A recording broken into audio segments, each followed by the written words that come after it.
His status when we get back.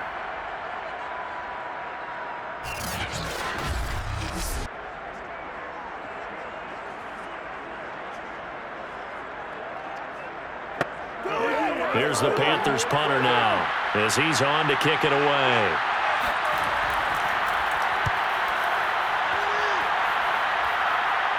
Fair catch called for and made right at the 25-yard line. No return, but it goes down as just a punt of 31 yards. And the offense will take over with a new set of downs.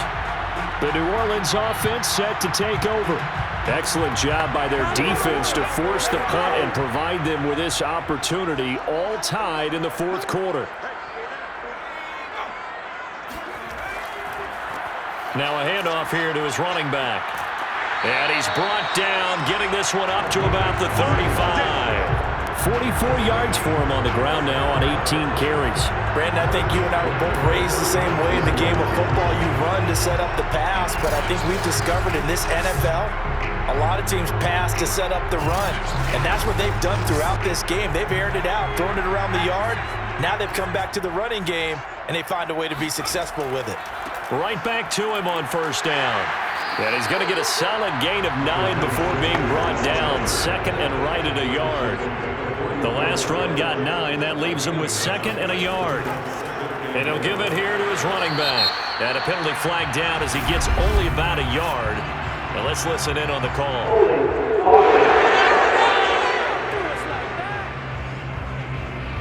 Now they face a second and long following the holding penalty. They'll drop to throw. He's going to float this one deep right side. And this is caught inside the 5. A big-time play there for New Orleans. And that looked almost to be a case of, a quarterback saying, hey, I'm going to throw this as far as I can and hope you run under it. Mission accomplished. I'm really not sure what was more impressive about that throw. Was it the distance travel or the accuracy involved? Because I'm going to tell you straight up, when you're trying to hit a guy in stride that far downfield, there's nothing easy about it. But he sure made it look easy there. They'll try and run for it on first and goal.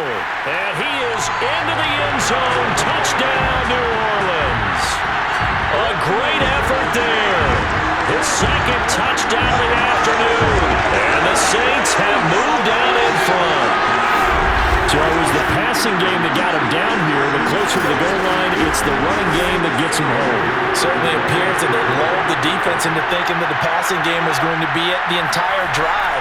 Nice change up there going to the running game to get him over the goal line.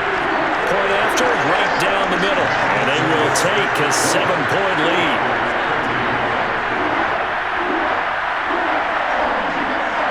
The kickoff team on the field now as they will send this one away. Taking it about the 1. And taken down just past the 20 at about the 21-yard line. The Carolina offense about ready to go. And now they'll look to answer working from behind. And remember, this offense has sputtered yet to score here in the second half. They'll need to change that here.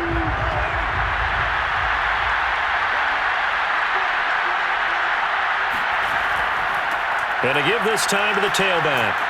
And he'll maneuver his way forward for about 4. Second and 6.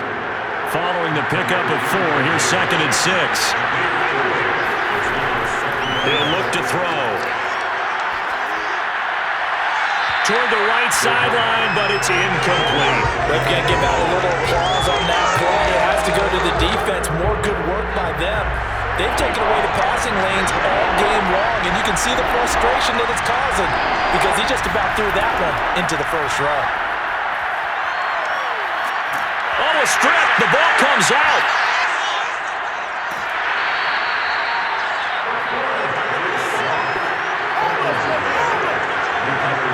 Fortunate to get that football back because trailing here in the second half, last thing they needed was to lose the possession. And the word I think of here is opportunity because it could have been lost there, their chance to score points. But the opportunity for the defense was to go ahead and really close this game down if they were able to get possession. Here's the Panthers punter now. As the drive goes backwards, so he's on to punt it away. Now a fair catch called for and taken here, and that'll set up his guys in great field position. It's just a 32-yard punt with no return. And the Saints will have a short field in front of them. They take over here, 1st and 10.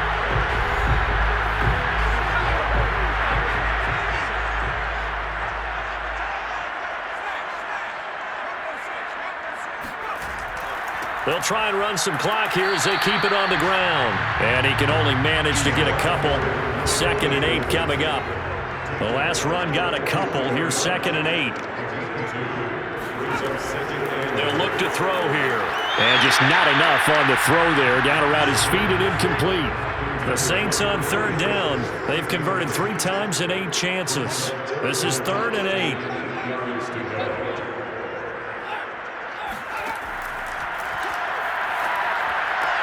To the right side, complete to Miller. And he is going to have a Saints first down as they're able to get the 3rd down conversion. He's been the go-to guy. They needed a big play there on 3rd down. Went his way. It worked out. Doesn't matter whether they've scouted it or that they think he's going to get the ball. He has a knack for finding his way open and completing the connection.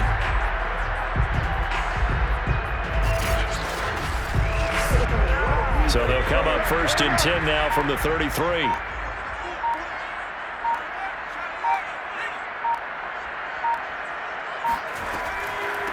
Here's a handoff out of the gun. And I think this defense knew what was coming as he is smothered behind the line. Officially, it's a 1-yard loss. That's going to bring up 2nd and 11. Sometimes I think these defensive tackles get a little bit of a bum rap. We just see them as big guys that eat up blockers for others to make tackles. Oftentimes, they're quicker than they get credit for. And this time, he uses quickness to make a play. 4th quarter, down to the final 2 minutes, and we've got a 1-score game. So it's Saints football as we get you reset. They've got a 2nd down now as they search for a way to get this one to the finish line. Hands it off out of the gun. And he'll get it down inside the 30 to the 29-yard line. And now right out of the 2-minute break, we'll get a timeout used defensively with 1:56 to go. Now, this is a big 3rd down, and you'd have to think we'd see a timeout right away if they can't stop him here. And they're going to mark him down short, maybe by about a yard, if that. And now with 1:52 to go, we get another pause in the action. A timeout here defensively. And here's a big one now. Trying to hold this lead. They're going to go for it here on 4th down. Now on 4th down here, that pass knocked away and incomplete. The Saints' decision to go for it backfires. And the Panthers will get the football back. So that's a decision that could loom pretty large here. They go for it on 4th down, but come up empty. But I actually like the call, and the reason? It shows me a head coach has faith in his team overall. First on the offensive side, thinking they can pick it up, but also knowing that he has faith in his defense that if they don't, they'll go out there and stop him. I like the confidence he showed. Now a throw here to his running back. And up to the 35 before they're able to knock him down. Clock running here, under 90 seconds to go. There's a throw over the middle. It's taken in by his tight end. And he'll be taken down, but not before he works it past the 50. He's going to let this go. Back of the end zone. And this one is incomplete. That's certainly not the worst thing. It stops the clock and lets your offense catch its breath and lets us exhale a little bit. Now I expect them to call a couple plays in the huddle so they're ready if a tackle happens inbounds. And he comes back with one complete. That'll leave him with a 3rd and 2 coming up. They got 8 yards there. He's back to throw. He finds his man complete. It's Glover. And he is going to have a Panthers first down as they get 5 there on 3rd and 2.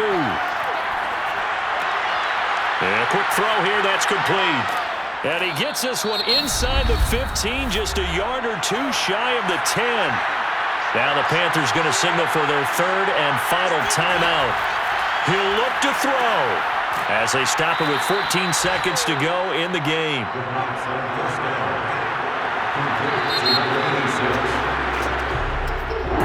Well, Charles, exciting to the very end. That's what we just saw in this game. Final play, they're headed in the red zone. But anytime you're outside of the 10, that's tough. Trying to drop a final play to get in, and they couldn't do it. It certainly is. So what they were looking for was, extra time. Too bad it's not FIFA soccer, right? Where you get a little bit of extra and you get a chance to run a couple more plays and maybe get closer and take that last shot into the end zone. So for New Orleans, they use the favorable early schedule to their advantage as they move to 2-0. And they'll hit the road next week to take on the Atlanta Falcons. Meanwhile, for Carolina, they'll drop to 0-2. And they'll look to get back on track next week as they travel up to Detroit to take on the Lions.